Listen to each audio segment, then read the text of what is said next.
Adlaw nga Lunes karon mga kaigsuunan, petsa 22 sa bulan sa Mayo tuig 2023. Ang pagbasa kinutlo gikan sa Ebanghelyo sumala ni San Juan, kapitulo 16, bersikulo 29 kadto sa 33. Unya ang iyang mga tinun-an miingon kaniya, karon yano nagayud ang imong pagsulti nga dili na pinaagig mga sambingay. Nahibalo na kami karon nga nasayod ka sa tanang butang og wala ka magkinahanglan nga aduna pay mangutana kanimo. Busa mituo kami nga ikaw gikan gayud sa Dios. Si Jesus mitubag kanila, karon mituo na ba kamo? Ang panahon mo abot og karon mauna nga magkatibulaag kamong tanan. Mamauli kamo sa inyo og inyo akong biyaan. Apan dili ako mag-inusara kay ang amahan nag-uban man kanako. Gisulti ko kini kaninyo aron makabaton kamog kalinaw pinaagi sa inyong pagkahiusa kanako. Paantuson kamo sa kalibutan, apan ayaw kahadlok kay nabuntog ko na ang kalibutan. Mga igsuon, ang Ebanghelyo sa Ginoo. Daygon ikaw, O Kristo.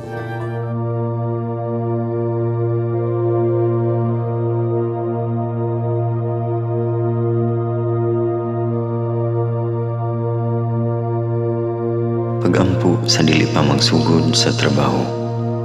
Magampo kita sa ngalan samahan sa Anak ug sa Espiritu Santo. Amen. Langit mo namong amahan, sa among pagsulod nining trabahoan, among gidala ang imong presensya uban kanamo. Among gipamulong ang imong kalinaw, imong grasya, imong kaluoy, ug ang imong perpektong hanay sa among mga trabaho. Among gipadayag ang imong gahom, labaw sa tanan, diha sa mga butang nga among mahimo, masulti, mahuna-unaan, ug mahukman sulod nining adlaw. Ginoo, nagapasalamat kami sa gasa sa kinabuhi, niining bagong adlaw, niining kahigayunan nga kami nakasulod sa trabaho ug mamahimong parte niining nga grupo. Salamat sa mga gasa nga imong gitugyan kanamo. Hamong gamiton kini diha sa pagimaya kanimo. Hatagi kami sa kusog ug kadasig sa pagbuhat sa among mga trabaho. Panalangini ang among mga proyekto, mga ideya ug kusog, aron sa ingon bisan sa pinakagamay namong mga kalampusan, magahatag kini sa imong himaya. Ubani kami Ginoo sa among pagtrabaho nining adlaw. Puna kini nga lugar sa inspirasyon ug kusog. Tabangi kami nga magtrabaho isip usa ka grupo nga mapakita sa usag-usa ang kamaayo. Himuha kami nga maayo nga makabot namo ang mga butang nga kinahanglan namong buhaton.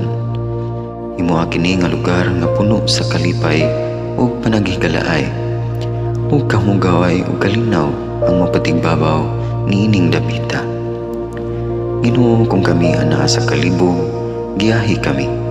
Kung kami muwadaan sa kadasig ug paglaom, dasiga kami.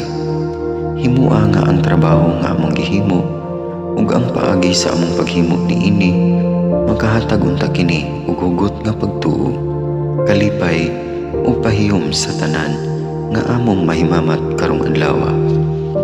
Panalangini ang among mga pamilya, among Pinoy-anan, among nasod.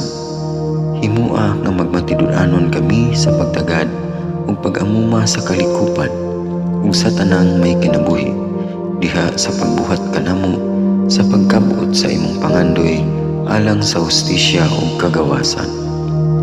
O Ginoo, sa among pagbiya nining lugar, tagay kami sa imong panalangin ug kaluoy sa among pagbiyahe. Panalangini ang among mga pamilya ug Pinoy-anan nga anaon ta sa maayong kahimtang sama sa among pagbiya kanila. Ginoo, salamat sa tanang butang nga imong nabuhat, sa tanang butang nga imong gibuhat, ug sa tanang butang nga imong buhaton pa. Sa ngalan ni Jesus, among giampo diha sa tumang pagigugma ug pagpasalamat. Amen. Sa ngalan samahan, sa Anak ug sa Espiritu Santo. Amen.